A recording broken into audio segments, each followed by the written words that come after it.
Number 5, deviating from your core mission. You started your startup. You started your offering specifically for a reason. You had a vision in mind. You had a core mission. And that core mission might be to solve some complex problem, to help secure, some piece of the software supply chain, to solve world hunger, end war. I mean, whatever that core mission is. And if you're focused on that, especially early on, that is going to give you permission to say no to some things. But saying no is a very difficult prospect. You have to evaluate things that are going to impact your core mission on if your core mission was right or wrong. I've seen some companies who start off to change the world in a certain way, and they continually pivot based on user feedback, but they do it in a very myopic way. One user says, well, you'd be better off served if you used your software for X, so they jump to X.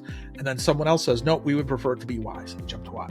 And so you keep on shifting that core purpose and what your software is. That wishy-washiness will never gain you traction in the market. Now, of course, there is the concept of pivoting. And pivoting is a little different because when you pivot a company, you should be doing that based on not only feedback, but also some sort of research and some sort of hypothesis. And you don't want to pivot every week. If you're pivoting every week, you have a bigger problem. So don't deviate from your core mission unless you have concrete information or you've made a valid decision to do so. You want to focus on what you're trying to do until you realize that it is not achievable or it's not going to work out, and then you can discuss the pivot. Thank you for hanging out with us today. We hope that you found this series educational. Don't forget to like and subscribe and check out the other videos in this playlist.